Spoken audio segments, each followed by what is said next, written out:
70 సంవత్సరాల స్వాతంత్రావనిలో మరి ఈ రోజుకి గ్రామీణ నీటిపారుదల వ్యవస్థ అందని పరిస్థితి. మన దురదృష్టం ఏంటంటే నాగార్జున సాగర్ ప్రాజెక్టు పక్కనే ఉన్నప్పటికీ ఈరోజు గ్రామాల్లో తాగునీరు లేని దుస్థితి.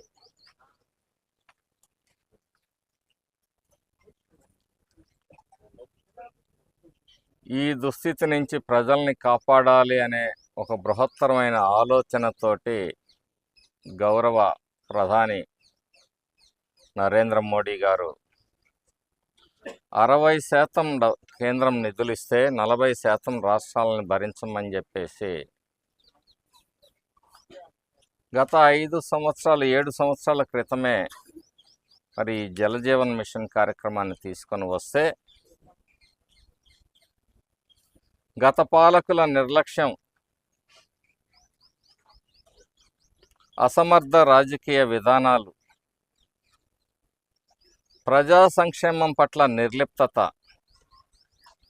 ఆ పథకం రద్దయ్యే వరకు ప్రయాణిస్తే మరి గౌరవ ముఖ్యమంత్రిగా నారా చంద్రబాబు నాయుడు గారు ప్రమాణ స్వీకారం చేసిన తర్వాత పంచాయతీరాజ్ శాఖ మంత్రులు పవన్ కళ్యాణ్ గారితో కలిసి నరేంద్ర మోడీ గారిని కలిసి ఒప్పించి మరి ఈ పథకానికి మళ్ళీ ప్రాణం పోసిన ఘనత కూటమి ప్రభుత్వం అని చెప్పి సందర్భంగా తెలియజేస్తా ఉన్నా.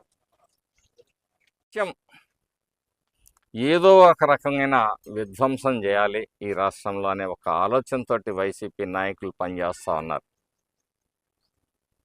మరి ప్రజలు 11 సీట్లకి పరిమితం చేసిన తర్వాత కూడా వాళ్ళకి కనీస బుద్ధి రాలేదు. మ్యావిగాన్ అంటాడు, ఒకరోజు 3 రాజధానులు అన్నావు, 3 రాజధానుల్లో మన అన్నాడు ఒక రాజధాని కట్టావా? ఒక రాజధాని కట్టలేవు. మళ్ళీ నేను అమరావతికి అనుకూలం అంటాడు, మళ్ళీ 3 రాజధానులు అంటావు, మళ్ళీ ఇప్పుడు మ్యావిగాన్ అని పిచ్చి కోతలకు వస్తూ ఉంటావు. అంటే ఒక ముఖ్యమంత్రిగా చేసిన వ్యక్తి ఏ విధంగా మాట్లాడుతున్నాడో అతని మానసికమైన పరిస్థితి ఎలా ఉందనేది రాష్ట్ర ప్రజలందరూ కూడా అర్థం చేసుకోవాలి. సోషల్ మీడియాని వేదికగా చేసుకొని అనేక అబద్ధాలని ప్రచారం చేస్తూ మరి బూతుల సంస్కృతిని పెంచి పోషిస్తూ ఆంధ్రప్రదేశ్ రాష్ట్రంలోనే పరువుని బజార్కి ఇచ్చే విధంగా వైసీపీ నాయకత్వం వ్యవహరిస్తున్న తీరు ఈరోజు ప్రజలందరూ కూడా యావగించుకుంటా ఉన్నారు. ఎవరు ఎన్ని అడ్డంకులు సృష్టించినా కూటమి ప్రభుత్వం సమస్యల్ని అధిగమిస్తుంది. అభివృద్ధి సంక్షేమ ఫలాలను అందించడంలో వెనకడుగు వేసే ప్రశ్నే లేదు. ఈ రాష్ట్రాన్ని అక్షర క్రమంలోనే కాదు అభివృద్ధి క్రమంలో కూడా ముందుంచాలన్న రాష్ట్ర ప్రభుత్వ నిర్ణయాన్ని ఏ శక్తి కూడా మార్చలేదు.